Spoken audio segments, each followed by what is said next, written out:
Welcome to Roguecast, the official podcast of Rogues Gallery.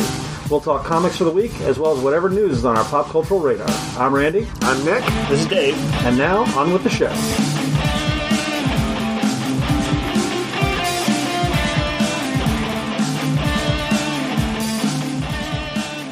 All right, it's birthday week at Rogues. It's true.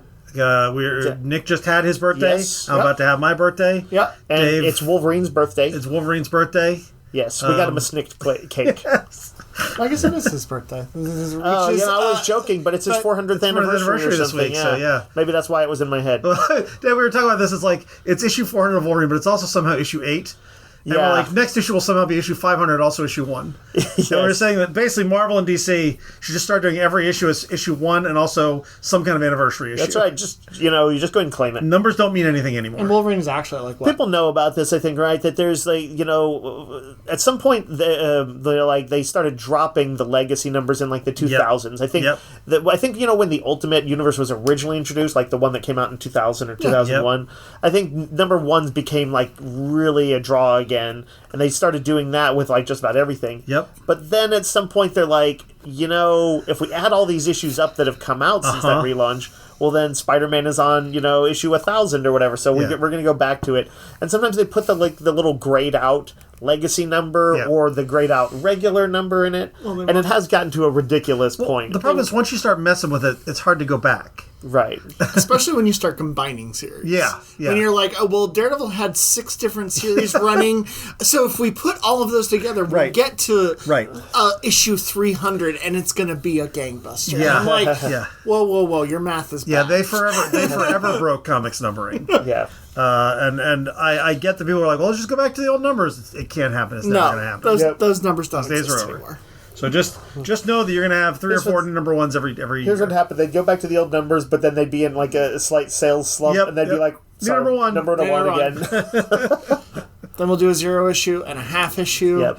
If they weren't so scared of creators getting credit and money for their work, you could call it whatever by whatever writer and artist. Like that would be... That's really that's how you want to judge things. Right. I guess the only downside is that, those occasions when a writer is on a book for just like 3 issues or something like that. You got to figure that stuff out. But if your writer's on there for a few years, I think it's okay. Yeah, for sure. And they have been doing that, at least in Marvel, and I guess DC does it, like, you'll see, like, Green Lantern by Jeff Johns, or Thor by Jason Aaron. Right. And they've been putting that on the cover. Exceptions. I think, like, it's a good format. Mm-hmm. But, here's the thing. I do get from sort of a marketing perspective, DC doesn't want to sell you on Jason Aaron, because then Jason Aaron will go off and do Superman or Ninja Turtles, which he has. Yeah. And they're like, well, we don't want you to walk away from us because you like this guy. We want you to keep reading Thor. That is correct. It's unfortunate bit that they're all so driven by the profit motive because of capitalism and all that stuff. We've done it to ourselves, Dave. We've done it to ourselves. Yes, you should try and profit, but the extremes that they have to go through is kind of ridiculous. Be bold, though. If you like Jason Aaron, follow Jason Aaron wherever he goes. Wherever he goes.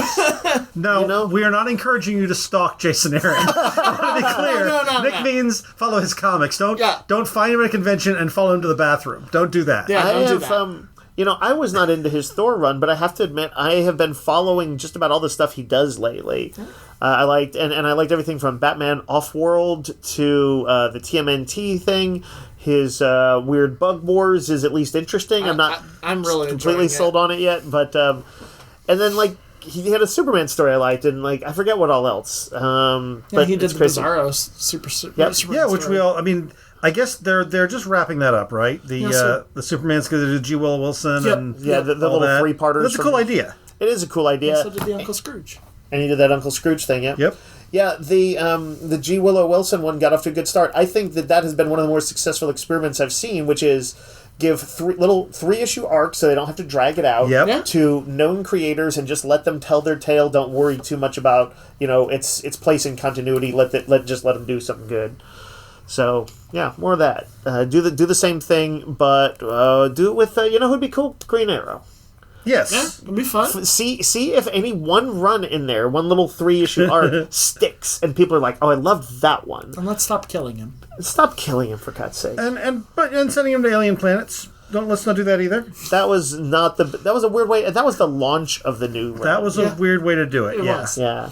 It's not what you would call was a that very Josh Green Williamson? It is Josh Williamson, yeah. Who's been, doing some good work. We like him on G.I. Joe and all of that stuff. But I feel like when they were talking, when they were pitching, he was pitching it, he's like, not a whole lot seems to land for Green Arrow, so let's think big. Let's do something bold. And then I'm sure he talked a good game, but... And you know what? The incidental writing on that was actually pretty decent, I have to admit. And there was some good stuff there. I remember with Speedy, or Roy, and all that. But Green Arrow's just not a space traveling hero. Sure. It's something you do when once you've been in a few years into it. He also brought his son back, which was okay. Yeah, was it Did he? I thought somebody else had brought him back at that point. He was already back. that was. I think that was. I thought he was already back. I'm sorry. Was Connor gone? Yeah, Connor died. Connor was out of continuity. He was taken out of continuity. He died and was taken out of continuity too. Oh, man. I thought people liked Connor. Why would they kill him in the first place? No, people are dumb, Dave. Oh my I'm God. sure there's some vendettas from weird editors the same way that... Dan DiDio kept trying to kill Nightwing. Arguably, I've seen good stories with both of his sons, but in between Roy and Connor, I would take Connor. Yeah, for sure. Connor's cooler. Connor's better. That was ridiculous. It's probably some Dan DiDio thing, right? It probably was. All right. Anything bad at DC in the last 20 years was probably Dan DiDio. We should tell people about new games or something that hit this week. So we have new games. Yeah. That was an interesting, raging conversation, though. Yeah. So a couple more things I want to mention again. New website. Yep. Go check out our new website. Yes. All our inventory is online. You can also, in theory, if we are closed, put an order in for stuff. You can see that you see us online. Yep. We will.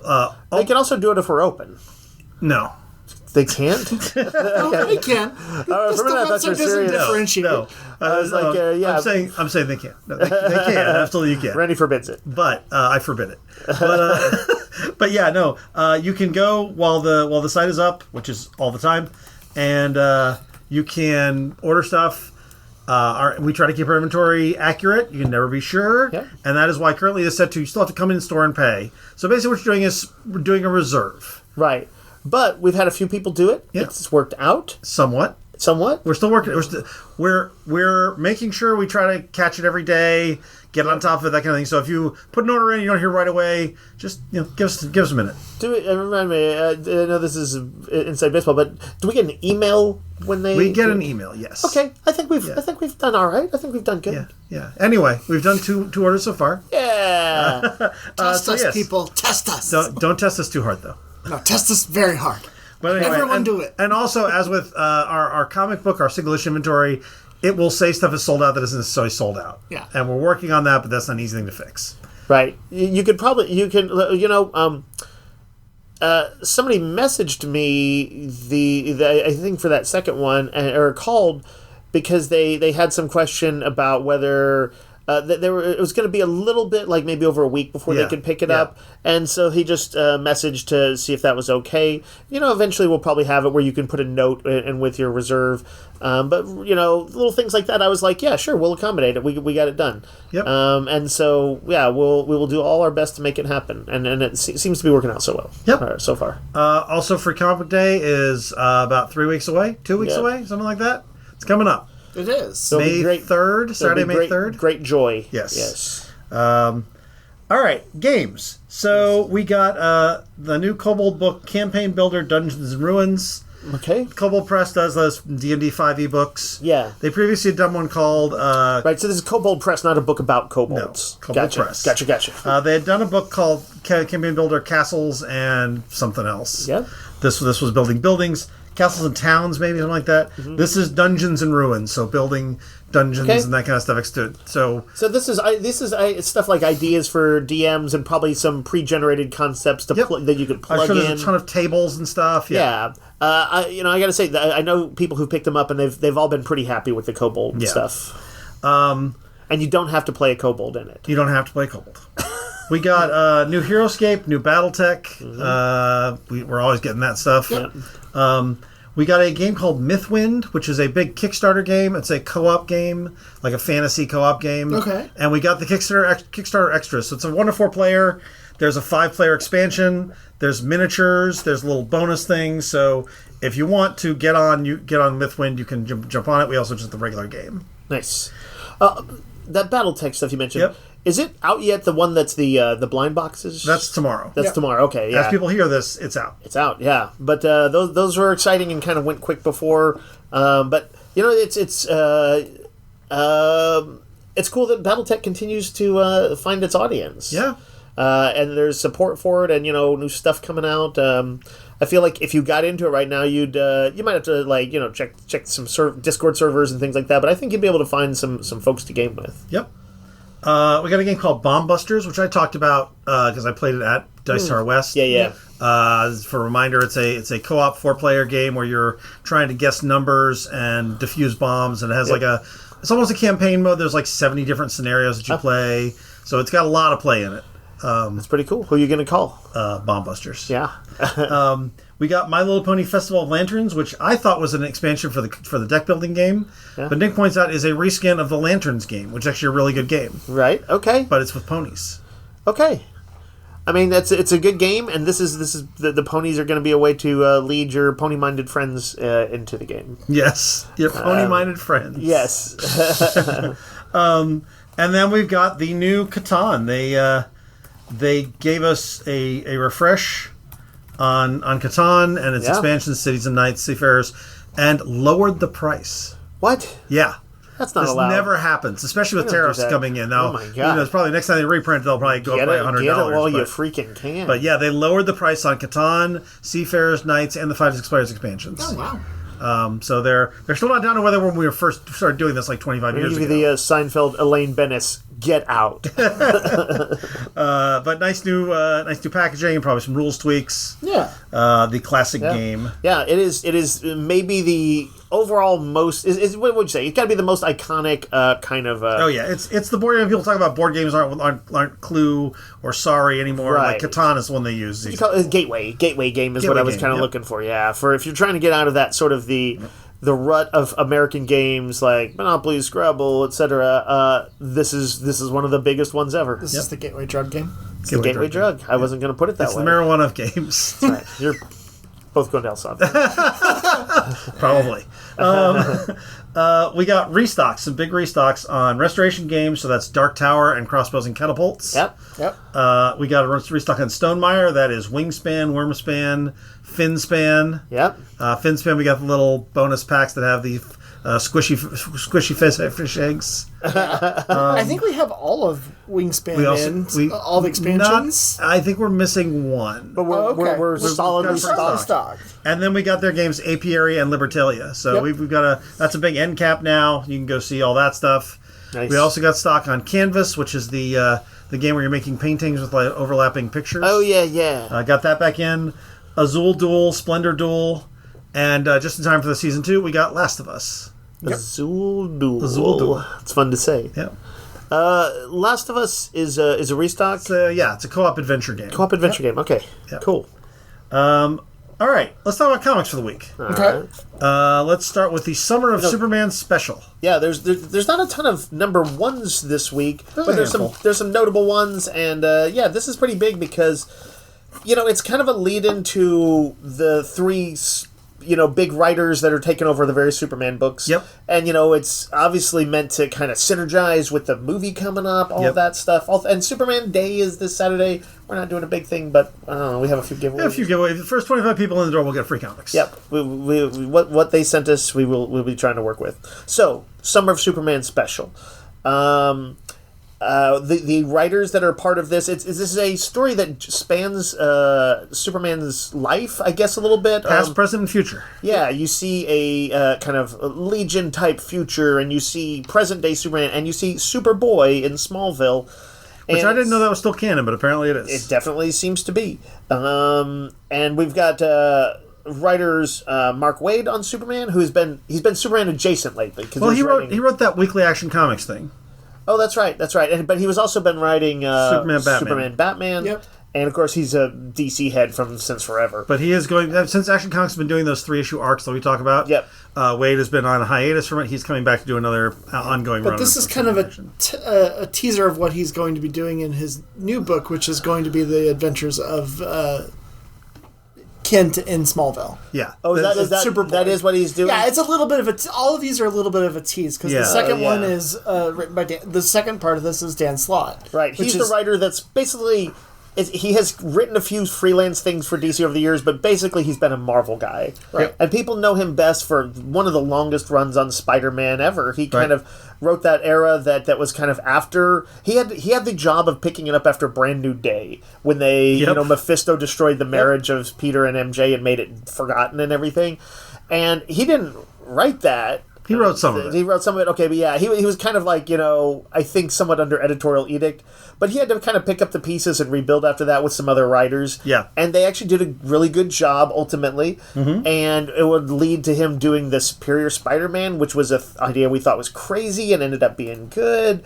And he was a boon to that book. He created and built up Peter's mythology and added new characters that were good. Also a smaller book, but for me he was definitely with She-Hulk. Oh, right. His run on She-Hulk was amazing. He had a great She-Hulk run. He kind of gets superheroes in a lot of ways. Yeah. And so bringing him in on Superman, I think, is a good idea. We'll ultimately see how well he does. But we'll be doing a book called Superman Unlimited with Raphael Albuquerque on it. Yeah, it's going to be nice. That's the thing. And the last writer is Joshua Williamson, who's been writing Superman for a while.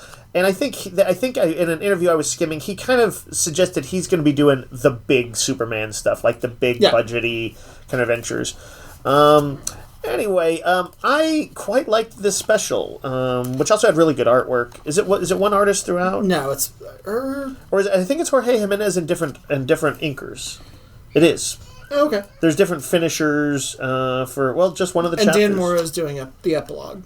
Okay, that makes sense. So I'm a little weirded out that the kind of bridge between all of this is the character of Validus. Right, but it makes sense because it's tied to Legion of Superheroes, and that's a thing that has some Legion lore makes its way into this in a kind of a big way. Right. And Validus was is he part of the Fatal Five? He's part of the Fatal Five, a Legion guy. If you're not a Legion of Superheroes person, he's a big muscular dude who kind of has like Doomsday level Grar power. But like a transparent brain, and he's very animalistic. He looks like a big whale, man. He does. I think he has a cool design, though. He does. It's great. I wouldn't have thought whale, but now I can kind of see it. Yeah, I've always thought that, but whale with the brain. So I was talking about this a little with Dave off mic and saying that I thought Validus was a weird choice.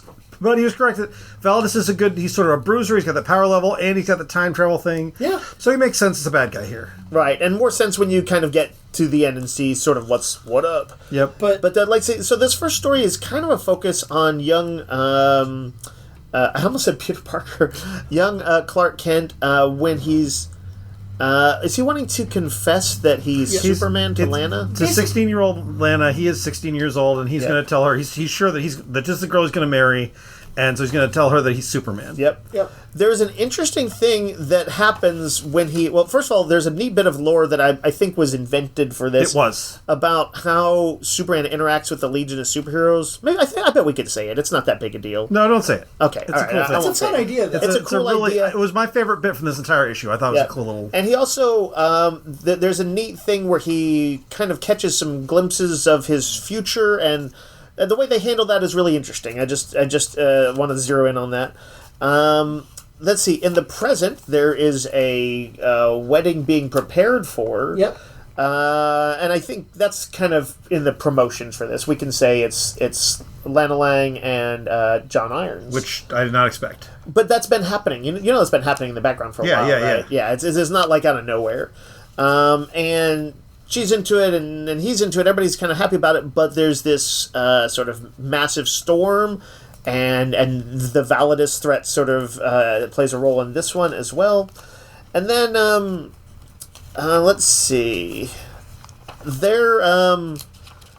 come up, there's a spotlight on this sort of Superman family. Yeah. Which continues to be a thing here. I think none of us are wild about, like, Lois and Lana having powers. Quite the opposite. But I will say this. I think the writing is good on it. I agree. It kind of comes down to, like we've seen this happen before. I'm going to have to see how they handle it. But I'm like, man, everybody knows Superman is a really powerful dude himself. Yep. surrounding him with like a half dozen other people who are kind of, if not on his level, are pretty powerful.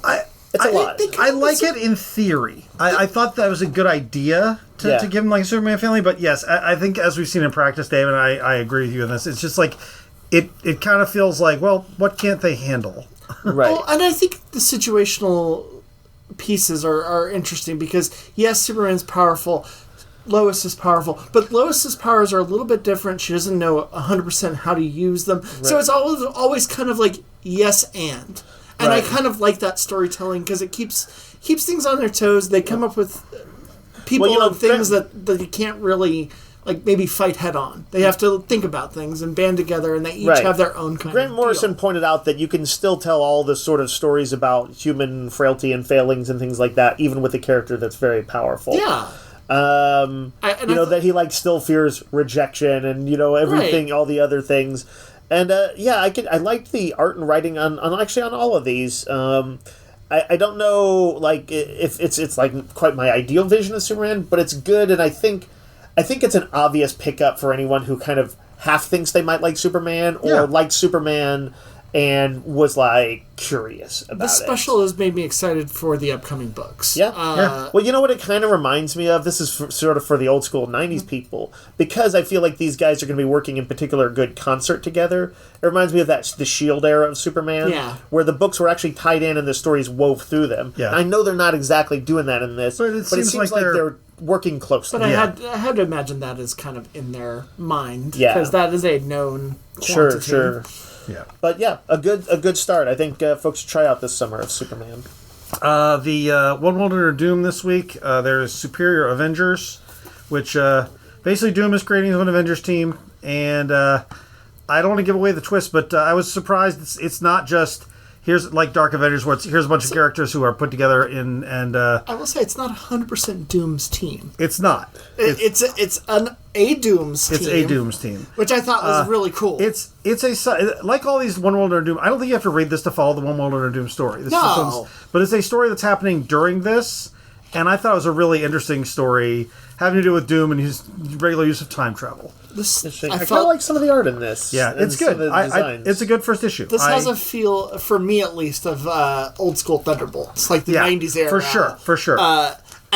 While I'm not like super enjoying One World Under Doom for myself, I found this to be really engaging and a fun story with cool action. Those are I'm flipping through it, and I haven't read it yet, but those are some cool characters that are in it. Yeah, and just kind of this weird array of characters that I was not expecting. That one character is like, that's sort of a multiversal character, right? Yes. But a cool one to bring in. Yep. So, okay, I will definitely give this a read later. We got Godzilla vs. Hulk. This is the second Godzilla one-shot in Marvel. I now see why they're doing these one-shots. Each creator is getting to do their own like alternate world where they face off with monsters. Yeah. So this one is Thunderbolt Ross has a anti-kaiju task force that he's been killing kaiju with, and they're going to take on Godzilla. His team members include Dr. Demonicus from the Godzilla run. That's a deep cut. Right. And Bruce Banner. Despite the fact that rumors are the Hulk was killed, Bruce Banner is on the team, and they try to throw down against Godzilla. It's a fun, and you won't be surprised to learn eventually the Hulk has to fight Godzilla. Yep. It seems like they're having fun with these. None of them are exactly like deep because they only have like an issue to sort of move things along. Yeah. But yeah, they've been cool. They've been cool. Yeah, I enjoyed this. That was a fun one shot. Web of Venomverse Fresh Brains is another one shot. This is I'm sorry, it's called Web of Venomverse Fresh Brains. Okay. I forgot that was the actual title. I thought it was just Web of Venomverse. It is it's got 5 stories in it by different creators teams. Basically there's someone is building a team of Venoms. There's like the Guardians of the Galaxy Venom and Kid Venom and a couple others. Yep. And they need a Venom leader. So they're looking for the person who can lead this team of Venoms against the Spider-Verse spiders. Because what's coming up is a Venomverse versus Spider-Verse miniseries. All right. That doesn't particularly interest me, but I will say this. I'm kind of amused and drawn by the idea of various Venoms trying to find the most leader Venom. Yep. I will say this. I saw when I was making the signs, and I saw from the covers, that there's a character in this that is a venomized mouse, I think, of some sort. Yep. And they call him Venomouse. Venomouse. Dave, I don't know if you didn't flip through it, but there's also a story of Power Pack. Oh my gosh. Wherein a member of Power Pack becomes one of the Venoms. That's wild. Oh, by the way, I'm flipping through this. I really like the art in this story with the Venomouse. The art's pretty good throughout, actually. But these are stories of alternate Venoms. Yeah. And the Venom stuff we've all been enjoying. Carnage and All New Venom. Sure. These are kind of fun. Yeah, I might actually have to read this. As referenced before, Wolverine number 400, also Wolverine number 8. Yep. That's if you're a big Wolverine fan, big Wolverine stuff happens. Yes. There's also a cool backup story by Dana Warren Johnson. That's true. Where he's like Wolverine is a Ronin in kind of a samurai world. It's cool. To remind people, Daniel Warren Johnson, who wrote and drew the first 6 issues of the Transformers series, really talented artist. And then Batman Superman World's Finest number 38 is the beginning of a 4-part crossover between Justice League Unlimited and World's Finest, both of which written by Mark Waid. And this is a story of basically the Legion of Doom in the modern day is kind of hard to work with because Luthor is reformed. I think somebody else is notably not a Luthor's reformed, and Sinestro's in the Green Lantern Corps, and so Gorilla Grodd is going to go back in time and build the Legion of Doom out of past heroes to face off with the Justice League. Okay. This is World's Finest is This is the start of the World's Finest is a flashback series, so it takes place with Superman, Batman, and guest starring Hal Jordan as they have their first encounter with Gorilla Grodd.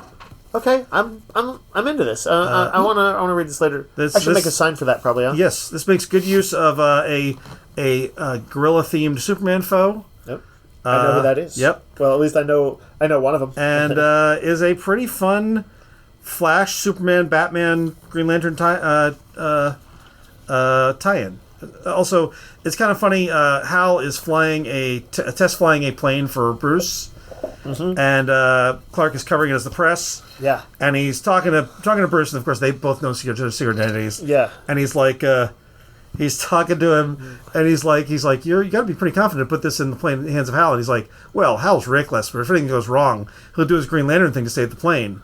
And Superman tells him a bit, which is a continuity bit from a while ago, that he's like, oh, Hal didn't wear the ring when he flies. He says he dampens the thrill. And he's like, wait, what? Yeah. And I'm like, that's a nice little bit. That was one of Jeff Johns' additions. It's a great little use of that continuity. I like it. Yeah. I like it. Great fun. Some notable second issues this week. Absolute Flash number 2. Yep. This was a good second issue for me. Features the Flash facing off with the Rogues. Big stuff with the Rogues and more time travel. Yep. We get a little bit more of where Wally might be heading as he grows in his powers. And another somebody else from Flash's lore seemingly introduced as well. Yep. I don't want to say. I like these versions of the Rogues. Their trickster is fun. They're kind of like a more cohesive military unit. Yeah, they're like a special ops team that's like a colorful special ops team. Yeah. Not as maybe as colorful as they'd be in the mainline DC universe. There is still the vibe of the Absolute world. But they're wearing garish costumes that kind of evoke their traditional looks. But I mean, arguably, Captain Boomerang there looks like kind of a cool guy. He's got this blue jacket on and these shades of blue camo pants, and the kind of goggles that have the little slits in them seem to be more like some kind of high-tech goggles. Yeah. So he's kind of like a badass. It's and Boomerang's not wearing a beanie and I'm sorry, that was Captain Cold. I was talking about the wrong dude. Boomerang he doesn't use boomerangs. They're little drones. They're little drones, but they're shaped like boomerangs. Yes. Yep. But they're like, maybe boomerangs aren't. They're like, it's time to modernize our Circus of Crime stuff. DC versus Sonic the Hedgehog, number 2. I am, given how much a casual Sonic fan I am, I'm really enjoying this book. It's a lot of fun. It's good. The heart of it is the DC characters, the Justice League members teaming up with individual heroes from Sonic to stop Darkseid on the planet. But they already go and subvert that in this issue. But that's a big reveal at the end. I don't want to say too much about it. I'm not going to say too much, but it does feel like we're going to get to see some other DC characters. I think next issue is going to be really fun. Yeah. But seeing Flash talks kind of... He and Sonic have like a trash-talking match. But which one's faster? Yeah, you know what it reminds me of? Well, it's a lighter heart version of it. But in Fast and Furious, who are the two guys who get prisoned together? Oh, yeah. Those guys. Yeah. The Rock and, what's his name? Jason Statham. Yeah. But anyway, yeah, they talk trash. You've got the two grimdark guys. You got Batman and Shadow, and like, who was it? Tails and Cyborg. And Cyborg. Yeah, it's like they're all very fun. Even though, like you, Randy, I don't know much about the lore from Sonic, but I'm learning. Yes, I'm learning. This writer is making it pretty easy to Yeah. kind of figure things out. I think it's Ian Flynn. It is, and he is a legendary Sonic writer. He wrote like hundreds of issues of Sonic. Huh? Mothra, Queen of Monsters gets its second issue. That is written by Matt Frank? No. Sophie Campbell. Sophie Campbell writes with art by Sophie Campbell and Matt Frank. Yeah. I need to finish reading this, but what I read I enjoyed. It's basically two sisters who seem to be like the kind of apprentices in a time travel adventure with the fairies that control Mothra. Right. And the part of it, there's a bit of a heart to the story in the sense that they have to, like the fairies, be in sync to use their powers to become like the next, what do you call it? Like avatars of Mothra or whatever those fairies are called. Yep. And they don't get along great. They have issues, and so they have to, over the course of the series, try and like work up to sync up to be that next generation. We get the third of what I think is 4 silent issues of G.I. Joe. Yep, this one's focused on Spirit Iron Knife. Yep. Yeah, they're and his bird Freedom. I believe so. I believe there are 5 total. There's Roadblock there are and 5. Duke. Okay, so 5 more or 2 more. 2 more. New Gods number 6 or number 5 rather. Yep. I've been really enjoying this. I'm not a New Gods fan, but I really like what they're doing here. Yeah, I think we all really like this issue. Yeah, it's a really good issue. Teenage Mutant Ninja Turtles number 8. The Turtles are all together. They're fighting corrupt mayor. I think we talked about this. It's dark. It's dark. Because right now, the whole city is under control by this... Oh, imagine if you would, a sort of fascist mayor who's... like, anybody steps out of line with his vision, and he just sends, like, these terrible things after him. Would he sends, like, prison with no regard for law and order? You might say that's exactly what happened. That's so unrealistic. I know, right? It's a little bit over the top, even for the Turtles. It would never happen. He's making his evil friends who are robbers and all these other people better. And right, yeah, he's also empowering criminals. They get in a room together with criminals and it's like, you can just do whatever you want, just now you do it for me. Again, so unrealistic. I don't see it. You know what's funny, though? I'll say this. I have seen that at times, these kinds of things done in a sort of heavy-handed way. And I'm not saying Ninja Turtles is, like, subtle.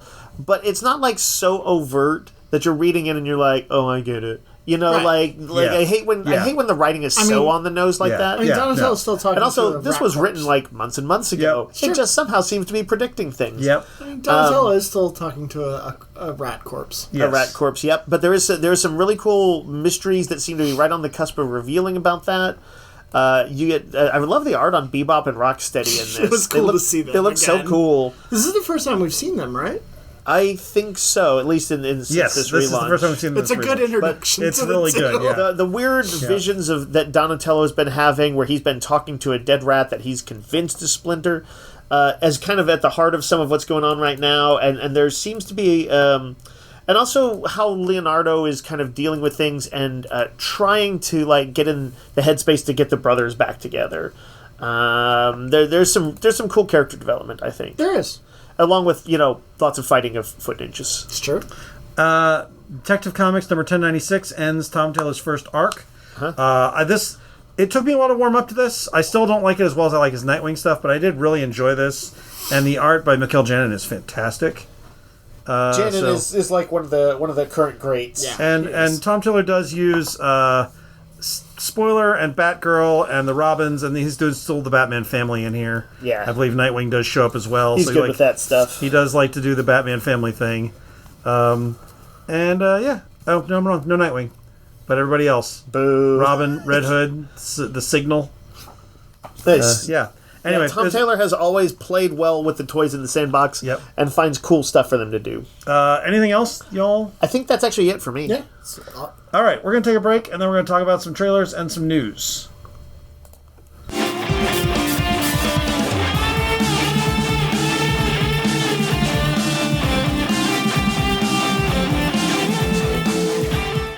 All right, we're going to talk about a couple of trailers and one little bit of news.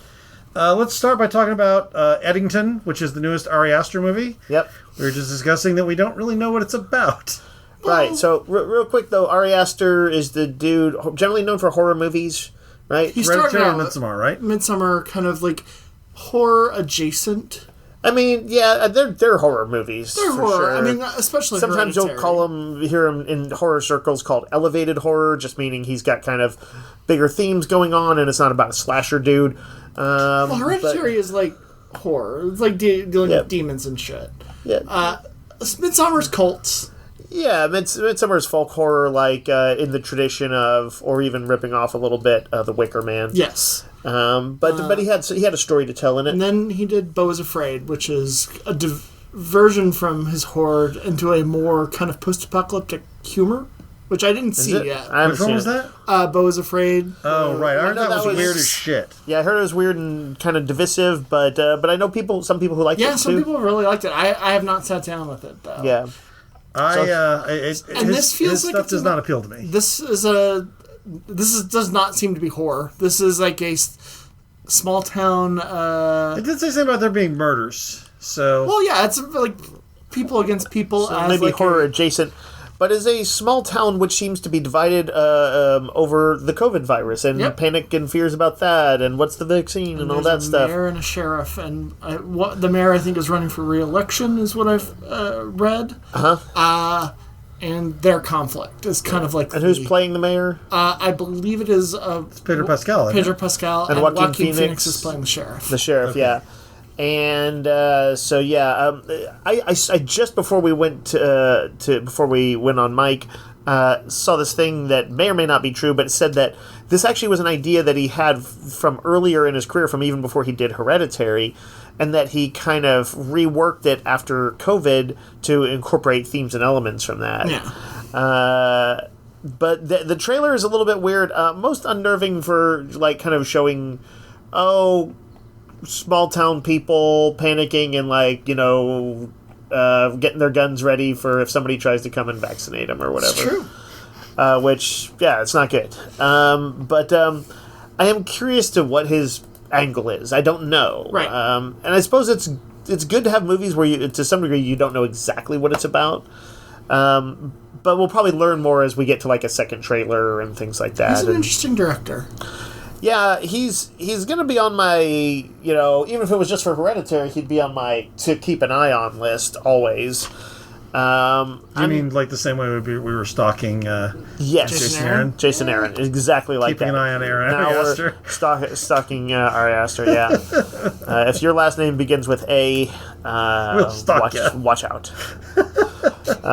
But yeah, it's an interesting trailer, but at this point, like, I definitely would need to see more before I'm like, I'm into it.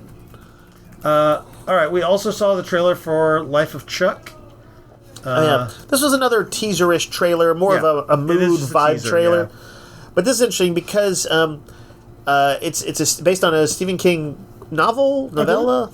I believe it's a novel. Okay, and it's adapted by Mike Flanagan, who's adapted Stephen King before with Dr. Probably the Sleep. best at adapting Dr. And even when he's doing his own horror things, like he has King-like elements. I would say for sure. And so he did Haunt. Are we sure they're not the same person? Haunting of Hill sure. House. Was that Haunting of Hill House? Haunting of Bly Manor.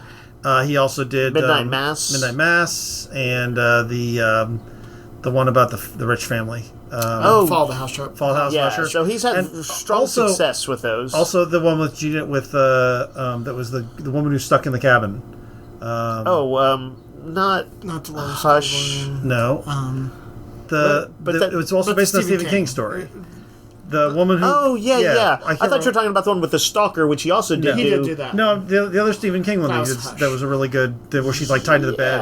Gerald's Game. Gerald's Game. Yeah. So, Gerald's Game and Dr. Sleep. He's done some of the best adaptations of Stephen King stuff. He's good.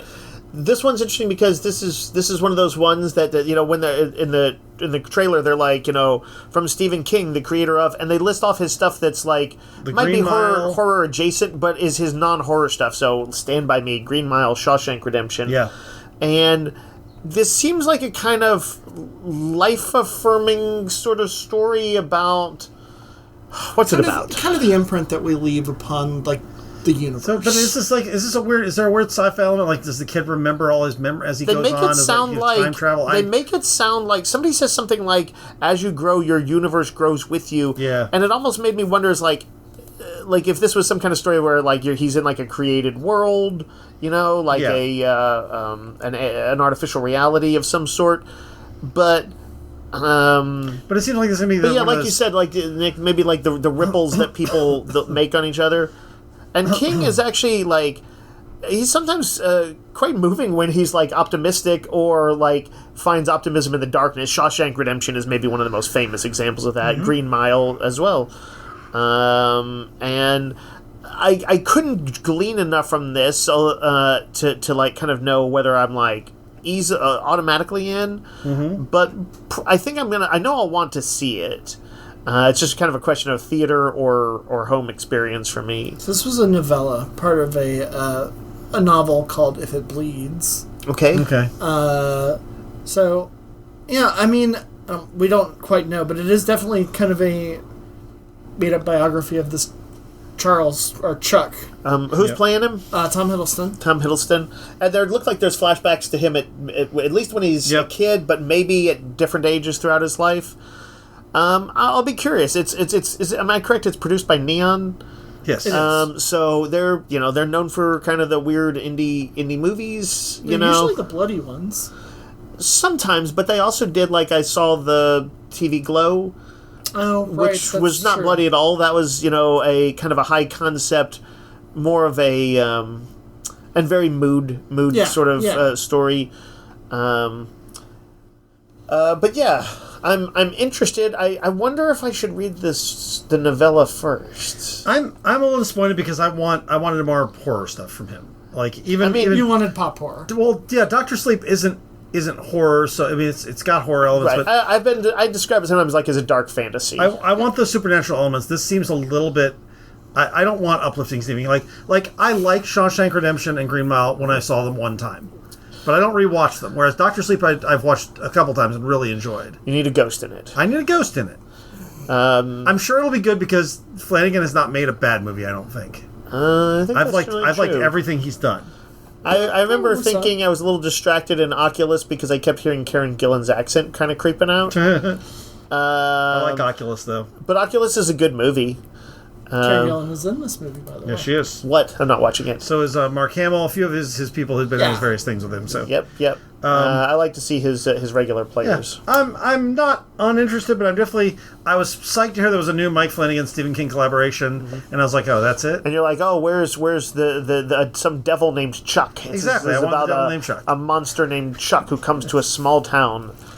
The Midnight Club was his I didn't hate that. No, but it was weak. It was weak. Yeah. Hopefully this will not be another Midnight Club. Might be his worst movies ever made. You never know. And the last trailer we saw was the Murderbot trailer.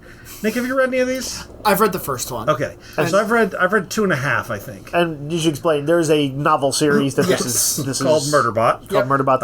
And my wife really loves these. She's read all of them. I have friends who really love this book. How many are there? I think 4. Okay.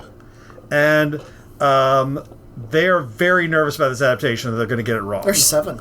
7? Oh, okay. Well, there's a couple of novellas. What are they? Why so? Is there any reason to be particularly nervous? It's got a sense of humor to it. I think it may be hard to adapt, and it is all from the point of view of the Murderbot. Yeah, and it's got this sort of snarky aside sense of humor. Like, it's tough to do narration in things and do it properly. Sure. So let's explain to people what the Murderbot is. This is a futuristic sci-fi thing. Yep. There is an AI type of robot, and they're called sec units. They're like basically security you hired for your scientific expeditions. Yep. And it seems to have an interesting internal life of kind of snarkily judging humans. Well, it broke its own jailbreak, so it is actually unlocked. It doesn't have its slave module. Okay. So it has free will, which most of them don't. And yes, as a result, it says like 7,200 hours of content. It watches a soap opera called Sanctuary Moon, which I know my friends were delighted to see is going to be in the show. They made a sort of space opera over the top. They actually made Sanctuary Moon, which is a really nice little touch. It looks like it was starring Phil Coulson. I saw John Cho in there. And John Cho. Yep. Yeah. So it is like a soap opera within this futuristic setting that he just watches in his. He watches, yeah. But yeah, basically the scientists who he's working for start to figure out that he has gone independent, and they don't know if that's good or bad. They don't know if he's gone rogue, if he's going to murder them all, or if he's trying to help them. And he is sort of going through his own awakening as a sentient being. It's really fun. I felt like the quirky dark humor, at least I haven't read the novels, of course, but like that vibe in the trailer came through pretty strongly. The trailer vibes correctly. Like this, having read and enjoyed the books, this looks like a good interpreration of it. And I his personality reminded me a little of, what is it, K2 from a little bit. He is. What movie was that? Andor. And Rogue One. Rogue One. Yeah. My wife said that when she read this, what it reminded her most of is like he's coded almost autistic, right? Because he's got that vibe of like someone who doesn't quite know how to interact with normal people, but a lot of kind of characters like that, like Data, over the years, kind of have been. Star Trek has Spock even was kind of coded that way. Yeah. And I guess we should say, who's the guy who when he puts on a humanoid face? Who's the actor? Alexander Skarsgård. Alexander Skarsgård, yeah. Who's been in a ton of stuff. He's a good. He's an indie guy, but he also does big budget. Like he was in the Northman movie, right? And that's big budget indie. I was a little worried he was going to be too old for this role, but they seem to have done it. He looks the part. Yeah. So yeah, I'm kind of excited for this based on this trailer. It's a fun trailer. People should watch it. Yeah, for sure. Last bit of news. We don't know much about it, but Dave and I are both very excited about this, and Nick is not. There's on Star Wars Celebration, April 19th, which will be this Friday? No, Saturday. Saturday, I think, yeah. They're going to give us a first look at Star Wars Zero Company, a single-player turn-based tactics game coming to PC, PlayStation 5, and Xbox. So I think what we're thinking is XCOM Midnight Suns style of game, but Star Wars. Yeah, with a team of recruited ne'er-do-wells from Star Wars. Yep. They look like they're original characters. It's not like, I'm getting Boba Fett on my team. Well, I see that there's a dude who looks very Han Solo-esque, but played by Pedro Pascal. There's a robot-looking guy with a lightsaber. There's a clone trooper, there's a Mandalorian, and there's a chopper-style robot. Okay, so you're going to be playing kind of archetypes of familiar Star Wars stuff. I'm excited to learn what this is. I would love another good turn-based game out there, especially with like the kind of potential A-list craft of Star Wars. Dave, like me, you have not finished Midnight Suns. That's true. I've gotten close. I got to the final battle and got frustrated. You know what I would like is I would like games to just be shorter. Yeah. You know what? Turns out you and I are the only ones who want that. Yes. Everybody else wants long games.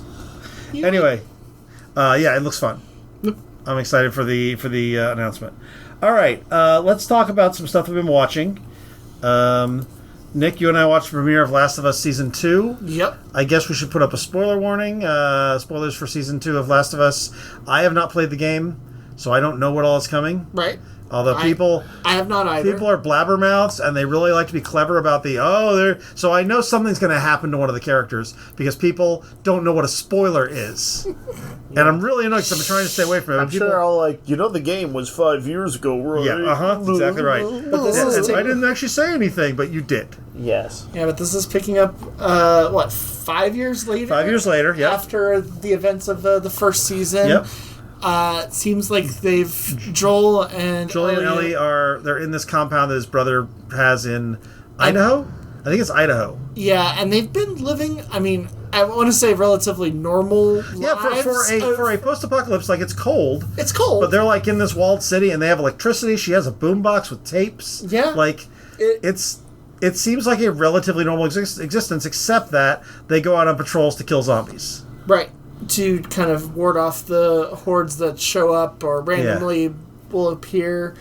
And Ellie has become a sort of... a brat is what she's become. She's a brat, but she's rebelling in a lot of ways. And the thing that's going on, I think, is that she knows Joel lied to her about something very big at the end of last season. Yeah.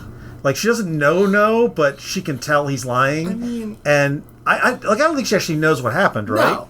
I think she can surmise what happened. But basically, Joel made a decision that protected her at the cost of a lot of lives, and I don't know that she would have made the same decision. And I think she kind of resents You being... say a lot of lives, I say the world. Whatever. But a lot of lives is going to come back to bite him specifically this season. Yes, that's very true. But yeah, it was a dark twist that I really liked. And I think she kind of resents him choosing her over the world. Yeah. And she wouldn't have made the same choice. Right. Which is interesting. But this is a quiet opener. It is. It is a more calm. You get it There's one little zombie attack where we learn the zombies are evolving a bit. Yep. Which I thought was very well done. It was well done. Are they turning into the what do they call the mushroom dudes in Mario? No, they are not turning into Koopas. No, those are the turtles. Is it Goombahs? Goombas. Yeah, they become Goombahs. They're not becoming Goombas, But they're becoming smarter. Yeah, one of them doesn't run right at her. It actually like hides and ambushes her. Creepy. Yeah. But she's immune. Yep.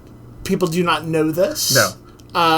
They introduced a few new characters. Yeah. I thought Catherine O'Hara, her psychologist character, is really, really good. This is another last season. One of the big things was the gay characters that were basically on like a note in the game, and they gave them a full episode. Same deal here. I guess Eugene was a character who was mentioned in the game, but they didn't really flesh him out, and so they tweaked that a little bit and gave him Catherine O'Hara's character an arc with him and.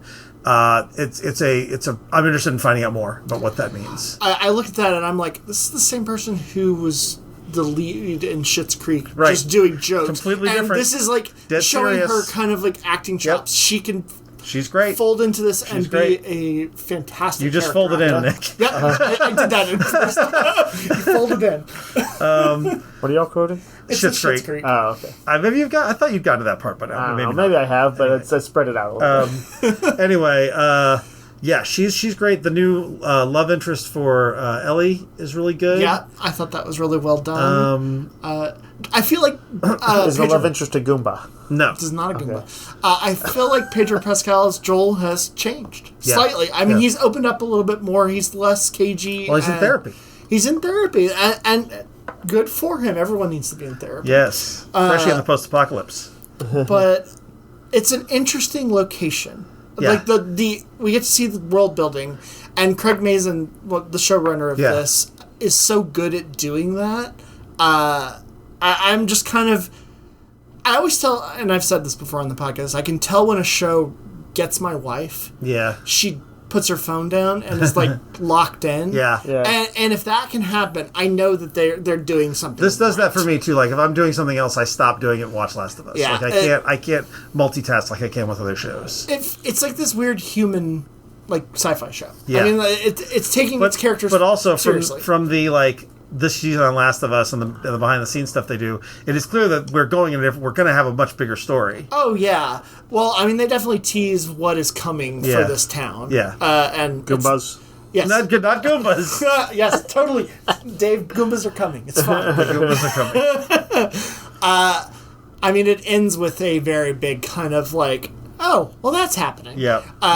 But the characters they introduced at the very beginning, that lead actress who was just in a Netflix show called Apple Cider Vinegar. Caitlin Dever? Yeah, Caitlin Dever. She was on Justified and she was amazing. Yeah, she was on Justified. She's headlined some shows. She was in that show with Michael Keaton called Dope Sick. Yep. She is phenomenal. Yep.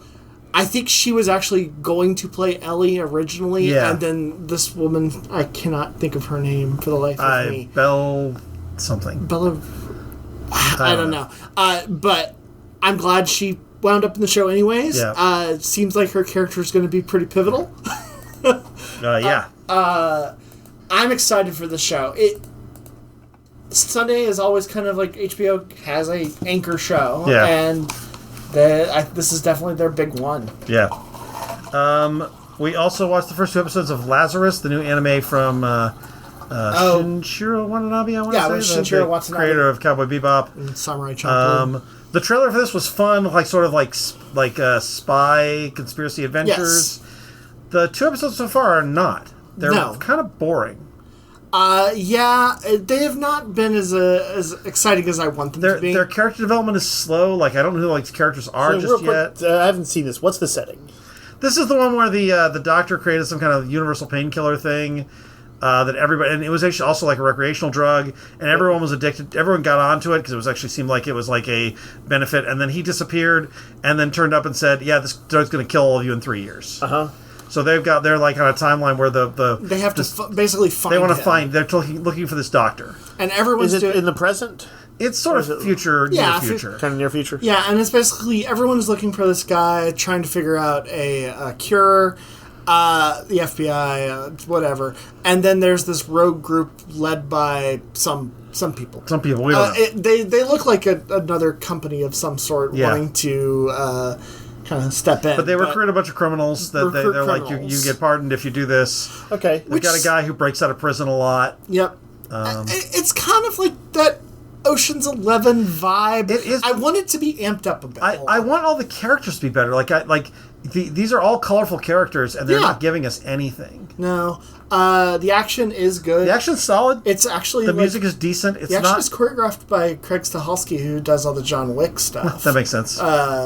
Which I was surprised to see in the credits, but yeah, I like, but I don't love, and I was expecting to really kind of plug into this one because that's what this guy has done in the past. Yeah. And Cowboy Bebop is still one of the most watchable animes for sure. Me. And Samurai Champloo was good too. This though, I'm having a little bit of trouble. Yeah, it's not grabbing me, so we'll see. Well, I'm gonna keep watching it. And I'll give it an episode or two more, but it's gonna have to win me over because I'm definitely not feeling it right now. Nick, you went and saw Drop, which we talked about a little bit. I did. I was excited for this one, and as it turns out, it was good. Okay, all right. This one is basically a pretty simple. A recently widowed mother goes on a first date with the person that she's been talking to online for a couple of months. She's got a young son. There's definitely trauma in her past, but she's a therapist, psychologist. I can't remember which one. But she kind of meets him at this very kind of elite, rich, restaurant. Posh restaurant. And things kind of go sideways. She's getting these weird drops of memes, pick up the phone, why aren't you talking to me, the things you've seen online everywhere. Notable memes. And she finally gets one that she doesn't know who it's from. She doesn't know who it's from. The date that she's there, but it means that they have to be in proximity, right? Yeah, the date kind of. She tells him that this keeps happening. He's like, "Well, you have to be within 50 feet in order to do one of these." So he's in this. Whoever's doing it is in this restaurant. We have to kind of figure it out. And they're kind of lightheartedly making a game out of it a little bit. It's actually really good character building between the two characters. I saw stuff on the ad where it looked like it got suspenseful, like we have your kid or something. It definitely amps up. There is a reason. What's the tone though of the overall thing? Is it Hitchcocky in suspense? Is it that sort of fun Hitchcock? Yeah, little Rear Window-ish. Rear Window or The Man Who Knew Too Much and stuff like that. Yeah, it's definitely kind of the lighter end of that. I was like, how do you do that when you have somebody the kids, the woman's son threatened? I will say though, when it does go violent, it goes violent. Oh, interesting. It is not. It doesn't pull its punches. It is kind of in your face with the violence, which I was not expecting. How does it compare to Hitchcock as far as quality? I mean, nothing. I know Hitchcock's not Hitchcock. I was going to say, it's hard to match. But nothing is going to get there. But the writing is good. Okay. This is the same guy who did all the Happy Death Days and a few other books. He wrote that Hard Eyes. Yep. Which had a good script. Had a good script. He has a way with characters that I think is really good. They don't feel one dimensional. They feel fleshed out and real, which is important for you to care about. Does it still have that Hard Eyes, a little bit of that banter? Yes. That's kind of like one of those things he does. Mm-hmm. And all the people in the restaurant are characters. So you kind of are like, well, who's doing this? Obviously, we've seen them in some capacity, so you're kind of looking at all the people. Right, there's that whodunit sort of element. It's a fun movie. It doesn't reinvent the wheel, but I was really entertained by it. And I thought it was well shot at incorporating kind of the Ring cameras and all the technology stuff into the story is done effortlessly. It's really, really good. So yeah, if you get a chance, I mean, it's going to hit digital in a couple weeks. Because I don't think it did amazing. It doesn't matter. All movies seem to go like. Yeah. I just saw Captain America is on digital today. now. Yeah, crazy. It's one of those things. But if you're looking for something in the theaters, or if you'd rather just watch it at home, wait. I think 2 weeks it'll be here. And I'd say give it a shot. It's worth watching. Okay. All right. I think that's going to do it for us this week. We have lots of stuff to talk about, but I need to watch a bunch of stuff too.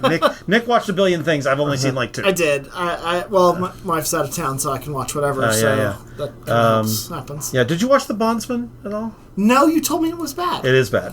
And I was sad because I like Kevin Bacon a lot, and I would like for a show starring Kevin Bacon to be good. Me too, but it's bad. He's made some bad stuff lately. Yeah. He did that one horror movie about the Scared Straight. Oh yeah. God, that was awful. I'm like, wait a minute, Kevin Bacon, why are you doing this? It may be that Kevin Bacon needs a new agent. That's completely possible. Yes, don't watch Bondsman. It was bad. Okay. All right. That'll do it for us this week. We'll be back next week with more. Until that time, Yo, Joe. Roguecast is a weekly podcast broadcast from Rogues Gallery Comics and Games in Round Rock, Texas. You can find us online on Facebook and at www.roguesgallerytx.com and email us comments or questions at roguesgallerytx@gmail.com. Thanks for listening.